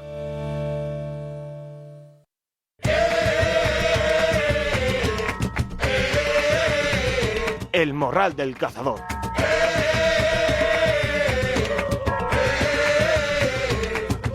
Con mi cacerola y mi matutón, yo me voy, que por el mundo con mi cacerola y mi mochila, yo me voy, que por la vida yo me voy. Bueno, morraleros, y como os comentaba en el editorial, estamos de estreno. Estrenamos sección en el Morral de cocina, porque como bien decimos, siempre el mejor homenaje que podemos hacer a la pieza cazada es el prepararla para comerla. Aparte, bueno, pues de que es la única forma de completar cada lance de caza, cerrar ese ciclo, cerrar el ciclo en el plato. Por eso, y porque lo consideramos de vital importancia el conocer nuevas recetas y nuevas formas de cocinar distintas especies, hoy estrenamos la sección de cocina en el Morral de la mano de un cazador, cocinero profesional y además oyente del Morral. José Antonio Cobos, muy buenas, y es un placer el poder contar con tu buena mano en la cocina y en la caza en el Morral. ¿Cómo estás? Muy bien, gracias a ti por incluirme dentro de tu programa. Bueno, yo creo que cualquier programa de caza, de radio, de televisión, tiene que tener una sección de cocina, pues no sé, porque nuestro trabajo tiene que centrar en llegar y llevar la carne de caza a las grandes ciudades, porque quizás en el mundo rural estamos muy acostumbrados a comer carne de caza, pero la gente de la ciudad no está tan acostumbrada y quizás sea bueno llegar hasta ellos de esta forma, ¿verdad? Sí, además, yo concretamente soy nacido en Málaga y en mi casa siempre se ha comido carne de caza, porque siempre ha habido alguien en la familia que lo ha traído y siempre es lógico, es el no llegar como por ahí de coger y la vez que hemos hecho los lances y tenemos la percha, deshacernos de esa carne, y es una carne muy buena y muy sana, como ya poco a poco os iré enseñando a cocinarla y a comer. Perfecto, porque en la sección vamos a hablar tanto de recetas como forma de conservación de cara, por ejemplo, al verano, en la que tenemos palomas, tenemos conejos, luego las codornices, formas de cuidar y mantener esa carne, sobre todo que no se estropee mucho con el calor, y luego mantenerla para comerla más adelante. Sí, además poder disfrutarlo no solo en nuestra casa, sino con nuestros amigos, con nuestros compañeros, con gente de todo el mundo. Perfecto, muy bien. Has dicho nacido en Málaga, pero criado en Albacete. Nacido en Málaga y a los 22 años me vine a Albacete, a la provincia de mi madre, y resido en Olla Gonzalo. Muy bien, muy bien. Bueno, aparte ya sabemos un poquito más de ti. A nivel profesional eres cocinero, ¿verdad? Sí, llevo 33 años entre los fogones. ¿Y a nivel de cazador? ¿De menor, de mayor? Pues mira, soy de todo. Cazo la menor con mis podencos, de que tengo mi recoba desde unos manetos hasta el podenco canario. Tengo algún perro de muestra para los días de la perdiz. Cazo también a la mayor, alguna montería, esperas al jabalí aquí en el coto. Bueno. Entonces le das a todo. A casi todo. Además, en mi juventud, como no tenía permiso de armas, también practiqué el silvestrismo. Claro. Bueno, hoy tan denostado. Sí. Hoy tan denostado. Sí, sí, y aparte que es una forma de conservación como otra cualquiera, como las artes ancestrales que tenemos aquí en España, como es, por ejemplo, la caza del reclamo o, por ejemplo, la caza del conejo con vara, ¿no? O con bastón. Sí, sí, aquí lo empecé a conocer aquí en la zona de Albacete, que lo veía yo con podencos algunos y tal, y eso es típico antiguamente, me contaba mi abuelo que era pastor, que también era un arma poder traer algo a la casa, algún conejo, alguna liebre. Sí, sí, como dice Ismael Tragacete, la de hambre que ha quitado las liebres en España. Ha quitado, y ahora por desgracia no las tenemos en nuestros campos, nada más, muy claritas, muy claritas. Muy pocas, hay pocas y luego la verdad es que es una carne exquisita, a mí me encanta el sabor que le da la liebre, por ejemplo, al arroz o a las patatas, es que está buenísima. No, y mira, yo a modo de curiosidad, mi mujer es de la ciudad, de Albacete, y en su casa nunca han comido carne de caza. Y un día le dije que me preparaban unos gazpachos manchegos y me dijo que a partir de que probé esa carne, la gente no la quiere, que es muy oscura o tal, me dijo que las liebres, por favor, siempre vinieran a la casa. Dice, regala los conejos y menos las liebres y las perdices y los palomos todo a la casa. Y ella es muy feliz cada vez que le digo o traigo una liebre, es muy feliz, fíjate tú. Bueno, vamos a tener la sección mensualmente. Supongo que por cada momento en el que nos encontremos en el año, bueno, pues hablaremos de un tipo de receta. Por ejemplo, pues en temporada a lo mejor pues hablamos más de animales que se puedan cazar en esa época, tanto de menor como de mayor. Y luego, pues en temporada, por ejemplo, fuera de caza, aunque ahora, como yo digo, estamos todo el año cazando, porque si no es la menor, ahora se termina también la mayor, pero empezamos con los corzos, etcétera, etcétera. Bueno, pues se puede sacar recetas de cualquier animal que sea cinegético, ¿verdad? Sí, sí, yo intentaré que esté a gusto de todos, incluso de distintos puntos de España. Muy bien, muy bien. Bueno, ¿y con qué receta nos vas a deleitar en esta inauguración de la sección? Pues mira, de momento va a ser en honor al morral, es un liebre o conejo a la cazadora. Perfecto. Vamos a darles tiempo a la gente, aunque es verdad que ahora ser podcast siempre, la ventaja que tienen es que pueden retroceder cuando quieran. No es como cuando yo era pequeño que escuchaba la radio y si te lo perdías ya no había forma de volver a escucharlo. Ahora lo podemos retroceder, pero bueno, vamos a darles tiempo para que cojan un boli y un papel, pues si quieren alguno apuntar, y ahora ya empiezas con la receta. A ver, cuéntanos, el conejo, la liebre, a la cazadora has dicho. A la cazadora. Perfecto. Sí. Voy a dar los ingredientes. Sí. Mira, una liebre o 2 conejos aproximadamente. Las proporciones son un poco orientativas. Uh-huh. No voy a ser 3 cebollas, champiñón o setas, unos 300 o 400 gramos. Uh-huh. Medio litro de vino blanco o de vino tinto, uh-huh, sal, aceite y un poquito de tomate triturado. Uh-huh. Perfecto. Y ahora empezamos con la elaboración. Exacto, con los pasos, que es lo más importante. Que yo muchas veces los ingredientes los sé, pero hay veces que tengo que llamar a mi madre para decirle ¿cuál va primero? Ya después de hacerlo muchas veces ya me acuerdo, pero de verdad que los pasos parece que no, pero tienen su importancia. Sí, yo intentaré de darlos poquito a poco y con paciencia. Muy bien. Le ponemos la cacerola o la sartén al fuego con el aceite de oliva. Sí. Doramos la carne, Uh-huh. sellada por ambos lados.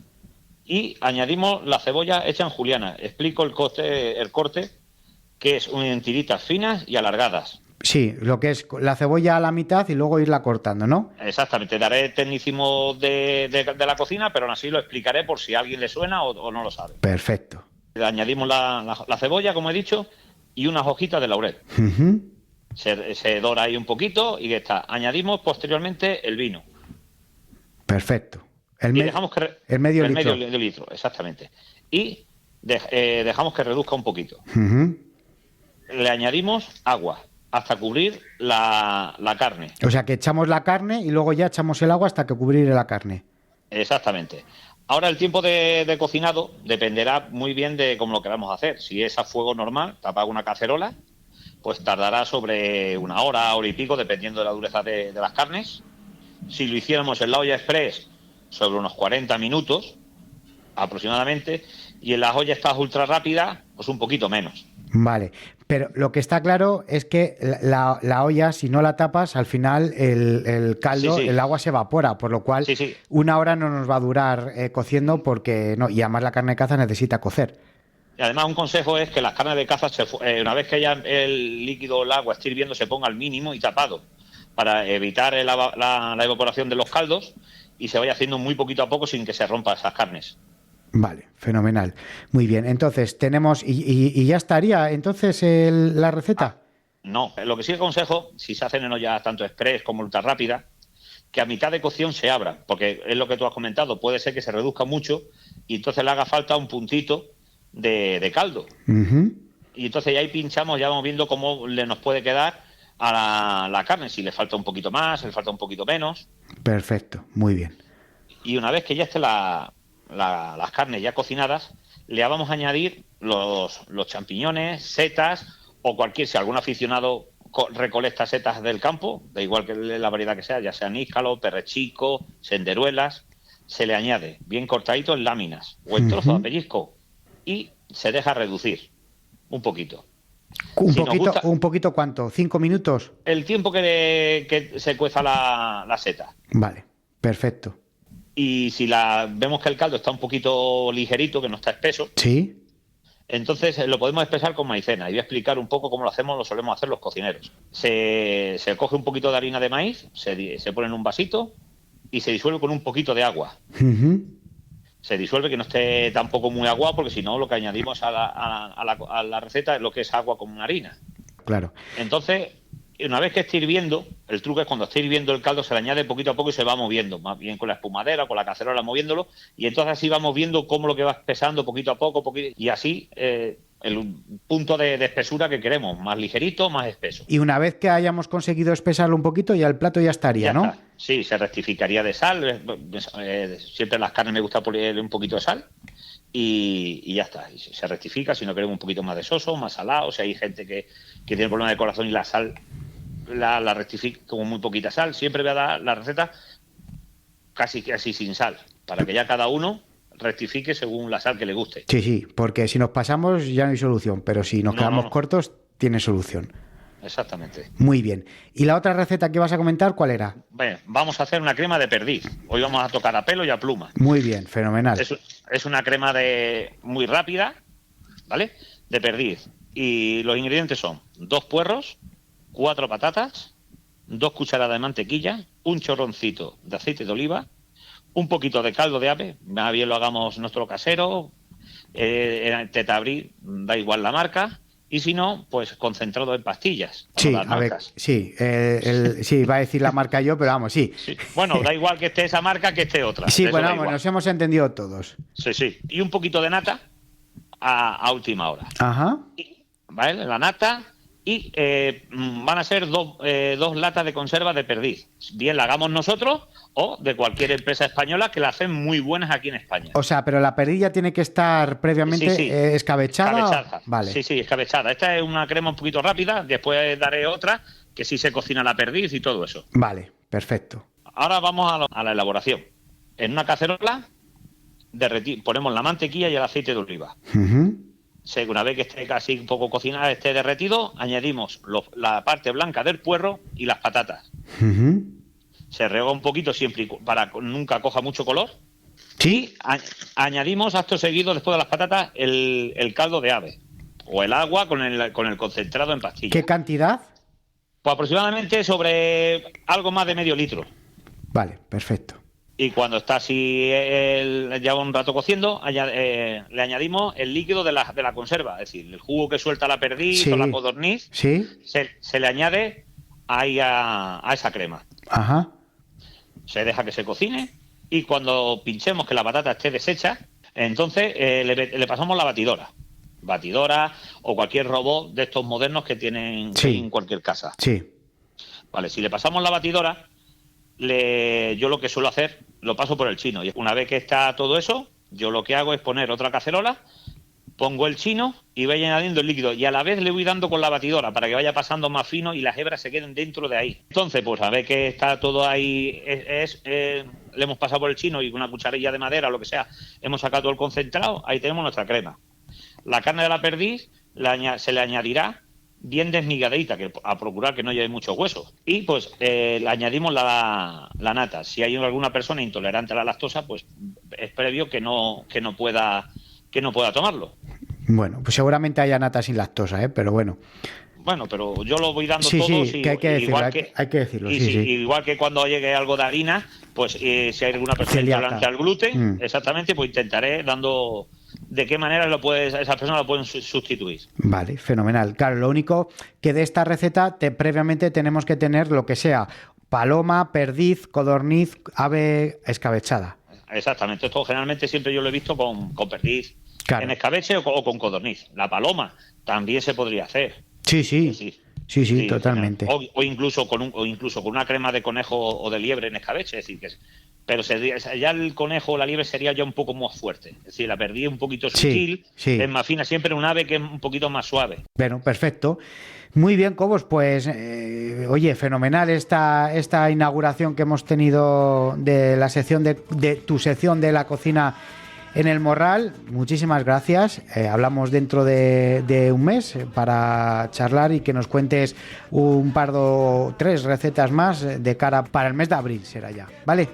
De acuerdo, y aquí estoy a disposición de todos los morraleros y de todas las personas que tengan alguna duda o cualquier inquietud sobre la carne de caza. Perfecto, exacto. Cualquier persona que tenga alguna duda o que quiere que tratemos algún tema relacionado con la carne de caza, de su tratamiento, de lo que sea, bueno, pues que nos lo haga llegar y yo se lo digo a Cobos y lo charlaremos tranquilamente para sacar de dudas a cualquiera que tenga alguna inquietud con el mundo de la carne de la caza. Pues aquí te esperaré y os espero a todos. Un abrazo, hasta la próxima, Cobos. Hasta luego a ti, muchas gracias a todos.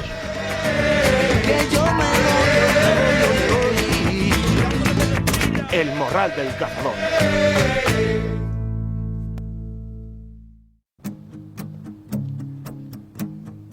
Vamos a hablar de hoteles sin nombre con alma de hogar, de viejas canciones que tiran a dar, de la última serie que te hizo llorar, o de ese castillo en aquella bola de cristal, donde se desata el temporal, cada vez que tú lo decides girar. Palabras que guardan incendios detrás. Bueno, morraleros, y continuamos con las tertulias, continuamos con el Morral y tras charlar primero con los amigos de Pasapaloma y luego con nuestro cocinero, con Cobos, hoy os traemos un nuevo libro titulado Léxico Básico de Caza, Tiro y Armas, escrito por don Eduardo Coca Vita y que, como hemos comentado antes, pues esta semana se presentó gracias a la colaboración de la Federación Madrileña de Caza y de todos los ponentes que le acompañaron a Eduardo en el evento. Un evento en el que todos los ponentes, bueno, pues vais a poder escuchar, comentaron las virtudes de Eduardo como persona, su perfeccionismo como escritor y en especial su purista visión de la actividad cinegética. Sobre el texto, sobre el libro, todos coincidieron en que se convertirá en un libro de referencia donde es posible encontrar definiciones y expresiones únicas del argot de la caza y que, bueno, pues ya va a perdurar en el tiempo. Y si no, bueno, juzgad vosotros mismos tras escuchar el resumen que os hemos traído, que os he preparado aquí en el Morral de la presentación, en el que vais a poder escuchar en el siguiente orden a los siguientes ponentes. Primero, a José Ignacio Herce, director de la Reserva Nacional de la Caza de la Comunidad de Madrid, que actuó como moderador. Posteriormente vamos a poder escuchar a Pablo Ortega, que aparte de amigo es prologuista del libro de Eduardo. Eduardo Coca Vita, autor del libro, lógicamente. Juan Delibes, escritor y divulgador medioambiental. Y cerró la presentación Luis del Olmo Flórez, director general de la Biodiversidad y Recursos Naturales de la Comunidad de Madrid. Un lujo de ponentes que hicieron una presentación ideal. Así que sin más, os dejo con ella. Hablar de Eduardo es, bueno, pues, ¿qué vamos a decir?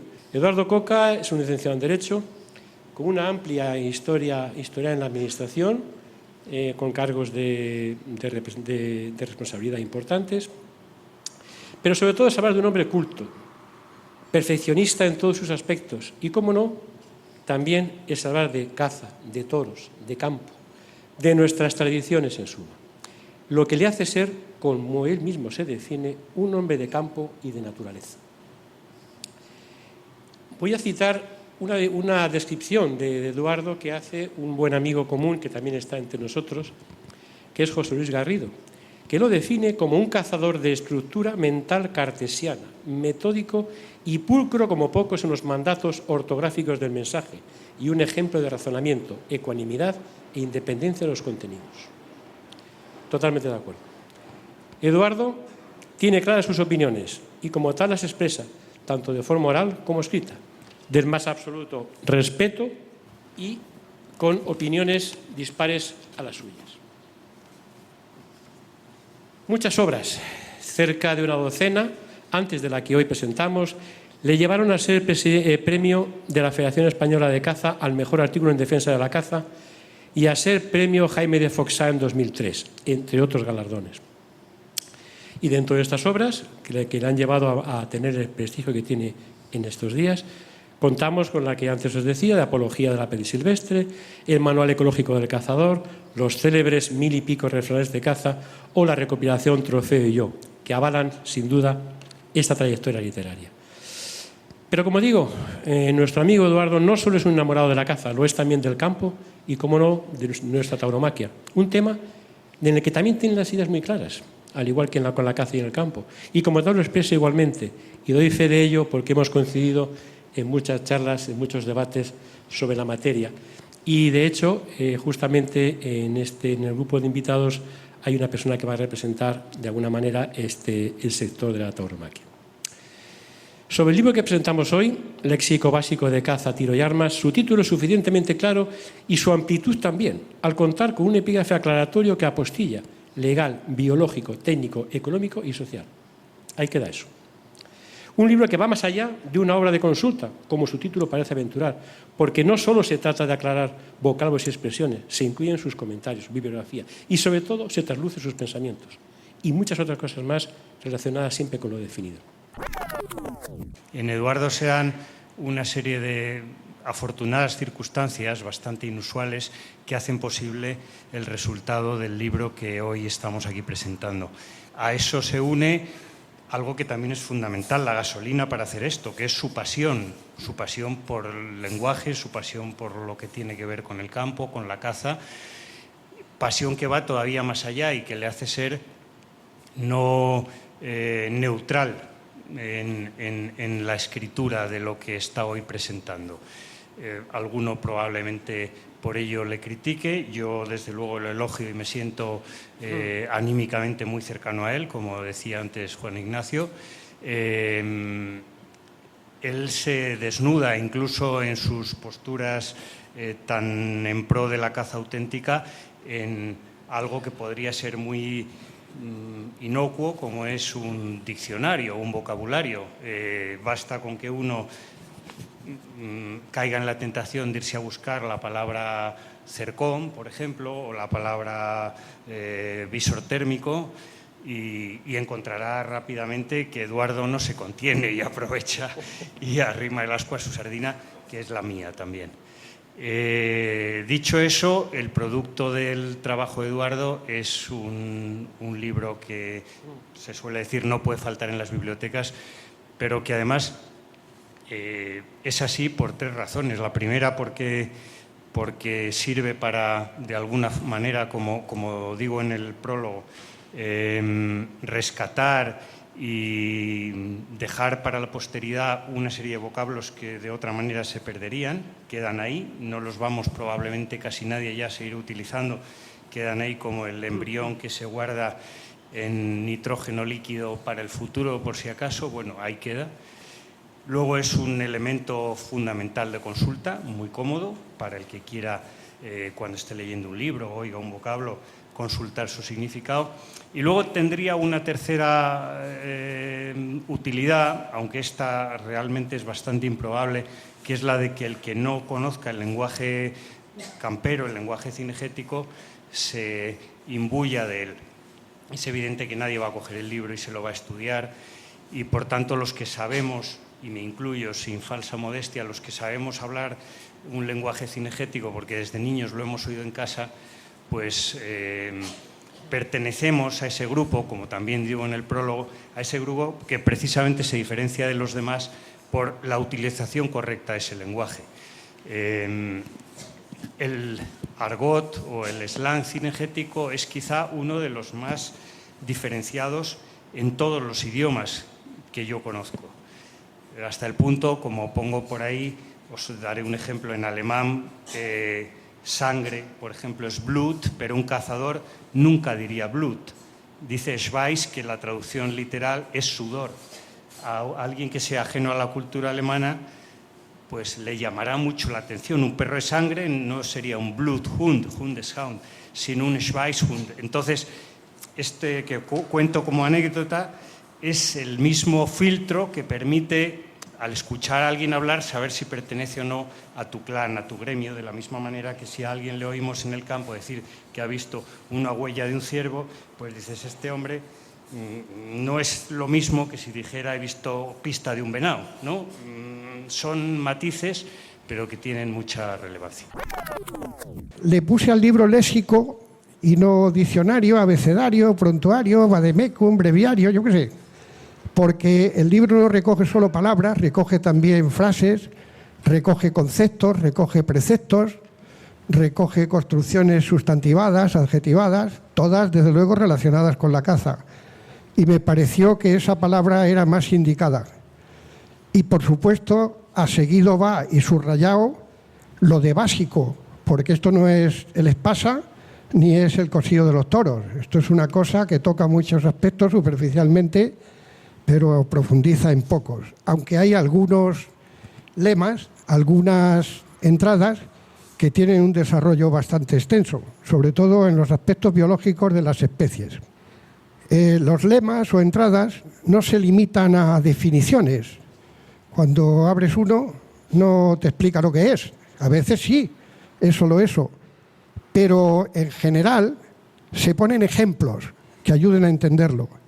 Se invocan preceptos legales, algo absolutamente indispensable cuando estamos hablando, por ejemplo, del reglamento de armas, que, por cierto, en medio de la elaboración del libro me lo modificaron y me pusieron patas arriba la mitad del mismo. Tiene también citas doctrinales de libros y de artículos, de Aguado, de Salvador Calvo, de Mariano Benavente, de Delibes y otros muchos más. También se le pegan a algunos de estos lemas refranes de los de mi propia invención. Yo nunca manejo un refrán que no lo haya inventado yo. Eso es otra cosa. Los refranes de mi libro son todos inventados por mí. Y cuando yo cito un refrán son míos. Y también a veces recojo anécdotas y recuerdos de mi padre y de sus perras de cuando yo era niño y me iniciaba. Pero además, como ya ha dicho Pablo, hay muchos lemas que no son neutros. Y yo me mojo. Yo doy mis opiniones críticas, incluso mis valoraciones morales sobre determinadas acciones, actitudes o instrumentos y objetos que se utilizan en la caza. Porque soy fiel en este libro a la ética venadora que siempre ha presidido mi conducta, escribiendo y practicando la caza. Cuando el que abra el libro lo lea o lo use de consultorio o simplemente de entretenimiento, pues que sepa que mi filosofía en él se resume en sencillez y claridad de la caza junto a sencillez y claridad en el habla. Mis referentes, como hoy se dice tópicamente, lo recalco casi un poco para censurarlo, búsquenlos en campo llano, gente llana y vida llana, ponderando lo tradicional y rancio frente a lo advenedizo y revulsivo, que ofrece hacernos felices en la abundancia, pero entre embarazosos estorbos y ficciones de comodidad no echada en falta nunca por vía natural. Eduardo es un lujo para la cinegética. Es un hombre muy culto y de una elevada formación intelectual, algo que contrasta vivamente con la imagen que tienen los detractores de la caza, de los cazadores, que somos más bien para ellos personas básicas, simples y con una formación sumamente precaria. Pero además de cazador y de extraordinaria pluma, quizá lo que más valoro de Eduardo es que eres un conservacionista convencido. cosa que parecería obvia cuando hablas de un cazador, pero para mí no es tan obvia. Quizá porque, bueno, yo llevo mucho tiempo de periodista en este mundillo y a veces pienso que tiene mucho mérito ser un conservacionista convencido y con las ideas muy claras, como es Eduardo, que las expresa en nuestro sector.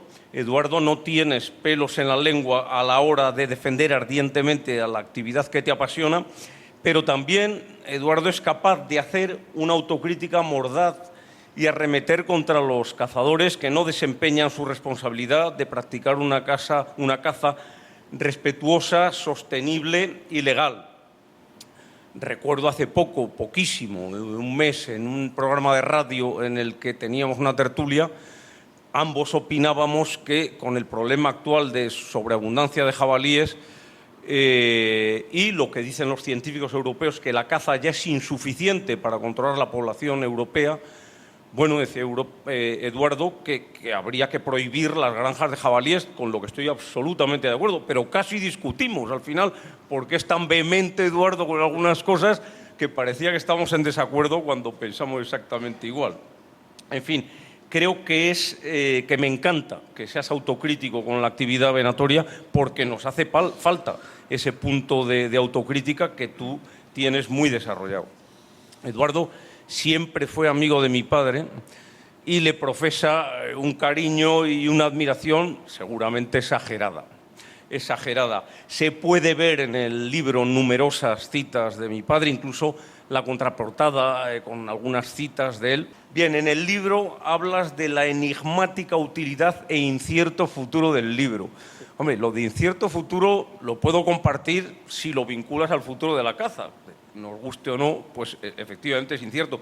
Pero lo de la enigmática utilidad, eso no lo comparto para nada. En la contraportada del libro sacas unas citas de mi padre que dice que estas palabrejas que tú has rescatado y has recopilado y rescatado en el libro van a terminar siendo como notas aclaratorias, como si estuviesen escritas en un idioma arcaico. Tu libro es un trabajo estupendo y utilísimo que servirá para recopilar, completar y conservar el lenguaje que poseemos.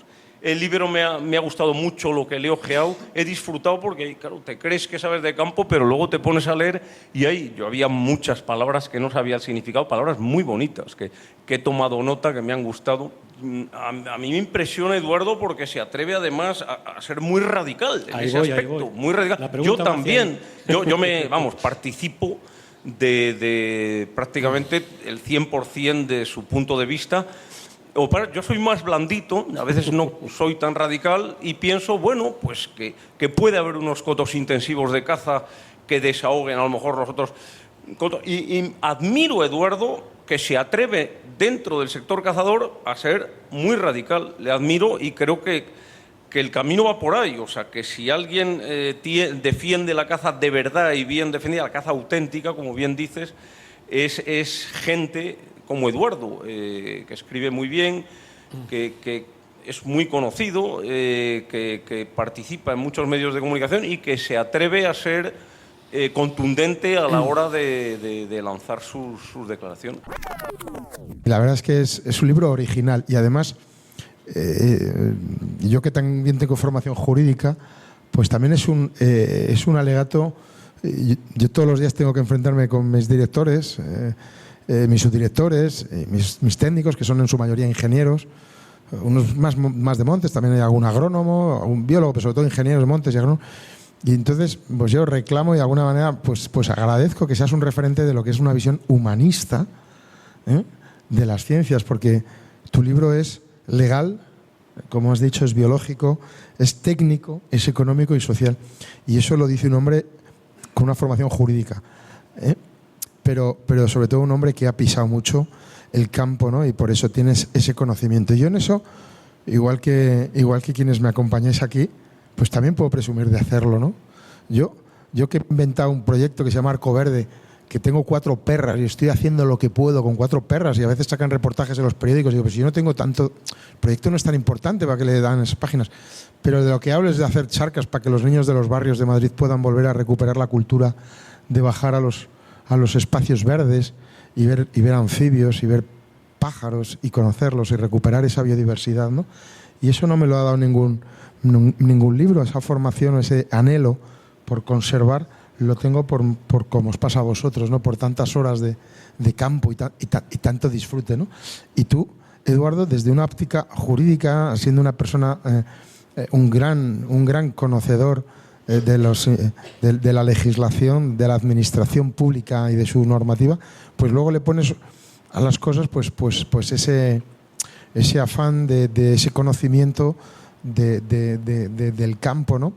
Que a mí no me sorprende, porque lo veo en muchas buenas personas, quiero decir, del campo, y no me sorprende porque todavía hay gente que tiene ese conocimiento, ¿no? Tú lo que pasa es que tienes la capacidad de sistematizarlo y publicarlo, ¿eh? Pero cuánta gente nos asombra, ¿no? Lo bien que se definen las cosas, con esa sencillez, ¿no? ¿Cómo en 3 papeles explicar a alguien lo que es un estéreo? Estás a tiempo de hacer tu propuesta, Eduardo, y verla publicada en un folleto que quiero llegar hasta el último paisano que nos queda todavía de Madrid. ¿Cómo facilitar que un señor pueda coger su motosierra y sin necesidad de pedir permiso, como hacían sus padres, puede ir a la dehesa y sin hacer ningún daño pueda clarear un monte de particular, hasta un límite y con unas instrucciones que tenemos que dar, ¿no? Y es no más de 20 centímetros de diámetros en el caso de las quercinias, de los robles, de las encinas, y con una base no superior a 25 centímetros, ¿no? Y los trasmochos de los fresnos, cómo hacerlos, y evitarnos tener que pedir autorizaciones, papeleos, tal, sino acudir a la declaración responsable, ¿no? Entonces yo esta mañana les decía, vamos a ver, en muchos temas yo os gano en las conversaciones porque las conozco, pues temas más de biodiversidad o de caza o de pesca, cuando les echo para atrás las órdenes de veda, porque lo de las posturas, discuten el arponcillo, tal, ¿no? Conozco más el mundo. Entonces me da cuenta lo importante que es definir las cosas y con 3 palabras poder decir qué se permite y qué no se permite sin necesidad de tenerse que empollar uno todo el compendio legislativo de derecho forestal o de la ley de montes, ¿no? Y estábamos esta mañana precisamente definiendo con unos dibujos muy básicos de unos niños que cortan con sus padres un árbol en el campo, y cómo poder definirlo. Bueno, pues eso, Eduardo, lo sabes por tu bagaje y por tu conocimiento, por tu pisar el terreno, ¿no? Y eso se nos pierde, pero es que eso se nos pierde de una manera increíble, ¿no? Yo con mucha gente, José Ignacio, que me padece también, mucha gente hablo de cosas y según estoy contándolas digo, no saben de qué les estoy hablando. No saben de qué les estoy hablando. Estoy hablando de grandes, esforzados y cumplidores funcionarios, que en los temarios de sus oposiciones no estudian estas cosas. De los daños, de la caza, como antes ha dicho muy bien Juan, que los grandes gestores o los grandes investigadores saben que la caza ya es insuficiente para contenerlos. En el caso de los jabalíes, el otro día salía el ejemplo de Cataluña, la peor gestión de jabalíes, nos querían a todos esterilizar, ¿no? Y bueno, pues pasa lo que pasa, cada vez hay más. En Madrid, gracias a los arqueros, gracias a técnicas tradicionales, pues estamos pudiendo controlar la población en el ámbito periurbano, que es el complicado, es el que nos genera problemas, accidentes, ¿verdad? Que haya muchos en somosierra, bueno, pues puede ser malo para determinadas especies con las que competirán o depredarán, pero el problema es cuando te puedes dar un golpe, ¿no? Y nos damos cuenta de la importancia que es saber las cosas del campo básicas. Explicar, por ejemplo, hemos hecho recientemente una modificación legislativa para no tener que autorizar el uso del hurón, porque un señor que encima que tiene que soportar a su señora esposa por los olores del hurón, que ya sabéis que es una especie, encima tiene que pasarse 2 meses esperando a que le den un permiso para descastar una zona de conejos donde estamos intentando ayudar a los agricultores a fijar población y luego llegan los conejos y se lo comen todo, ¿no? Pues explicar a mucha gente que ha pasado muchos años sin esa cultura rural que hemos perdido y sin esos temarios, porque nos persiguen. Los temarios que sé hablar de la caza están perseguidos, ya lo saben. Están perseguidos. Un señor que quiere ser especialista en explicar estas cosas, Eduardo, ahora mismo no podría hacer esta carrera profesional o personal, ¿o no? No podrías, te perseguirían. Porque si publicas esto hoy en día y quieres además ascender en tu carrera profesional, vas a estar mal visto. vas a estar mal visto y vas a estar perseguido, pero por leyes publicadas, porque claro, tú estás aquí hablando de técnicas que suponen maltrato, suponen despedazar especies, etcétera. Hablar de armas, cosas que están absolutamente ahora mismo en un importante porcentaje de las prioridades de nuestra sociedad por extinguirlas, ¿no? Entonces, sobre esa reflexión, si valdrá este libro para algo o no, que decía Juan que por supuesto que va a valer, pues claro que sí. Lo que habrá que hacer es ver cómo poderlos trasladar y que sean fácilmente asequibles para poder ser más leído por muchas personas que quieren cumplir con su obligación de informar las cosas, de atenderlas y de explicarlas, ¿no? Y para eso no pueden morir en el olvido las expresiones, las definiciones, el dardo de la palabra, ¿no? El saber escoger la definición exacta, porque es que los informes hay que seguir haciéndolos y hay que explicar las cosas que están pasando en el campo, ¿no? Y volvemos un poco para atrás en las necesidades que la legislación nos contemplaba en textos antiguos, que se van a renovar o que no van a dejar de ser tan antiguos, como es el caso que os hablaba del hurón o del uso de armas para servicio del hombre, para control de especies, para evitar daños, ¿no? Y es muy importante que estas publicaciones y que estos conceptos pues no queden en el olvido, y los que estamos todavía pues batiéndonos el cobre, y bueno, hacemos las cosas que a veces uno llega a casa y dice, bueno, yo que tengo ahora un hijo con 6 años, ¿en qué líos me meto? Que todos los días me llega un medio escrito de alguien que me denuncia o que tal, por defender, hacer las cosas en las que creo, sin más agradecimiento que la gente sencilla y llana, ¿no? Que cuando te ve cada X tiempo por el campo y has disfrutado con ellos jornadas de conversaciones y de discusiones sobre cómo hacer mejor la orden de vedas, o cómo hacerla más tal, o cómo poder sacar un coto de pesca que no llega a final de mes para pagar a su guarda, dices, bueno, pues esa es la gente que te satisface, pero hay que ser muy valiente, ¿no? Para defender, como ha hecho Eduardo, esto y tantas publicaciones, ¿no? Y seguir ahí, ¿no? Y seguir ahí. Yo me quedo con la cita que das del Nuevo Testamento de Lucas, ¿no? Que viene a decirnos que para si quieres ser si quieres ser halagado, pues que en fin, que hay que ser humildes, ¿no? Y yo quiero ser como eres tú, ¿no? Y por eso la voy a leer, porque se la ha contado antes a Ceba, al presidente, ¿no? Y a José Ignacio cuando les he visto, ¿no? Dice que el que se ensalza será humillado y el que se humilla será ensalzado. Y está sacado del Evangelio de Lucas 14. Y yo, como no quiero ser humillado, y prefiero a la larga y al final de mis trabajos para los demás ser ensalzado, que es lo que hoy ha conseguido una vez más hacer Eduardo Coca, que en su humildad hoy sea ensalzado. Nada más, y enhorabuena por la obra. Muchas gracias a todos. El Morral del Cazador. Bueno, morraleros, pues hasta aquí llega el Morral 313. Espero que haya sido de vuestro agrado, que hayáis disfrutado y sobre todo, pues que haya sido de vuestro interés y que os haya mantenido en alerta y con las orejas levantadas como los podencos cuando están detrás de los conejos. En primer lugar, hemos estado charlando, aparte del pronóstico del tiempo y de las noticias, con los amigos de Pasapaloma y de la Asociación de Cazadores de Paloma Torca de Euskadi, con Asier, con Joseba del Valle y con Aitor Sánchez, con los que hemos analizado esa temporada de récord de palomas y de zorzales.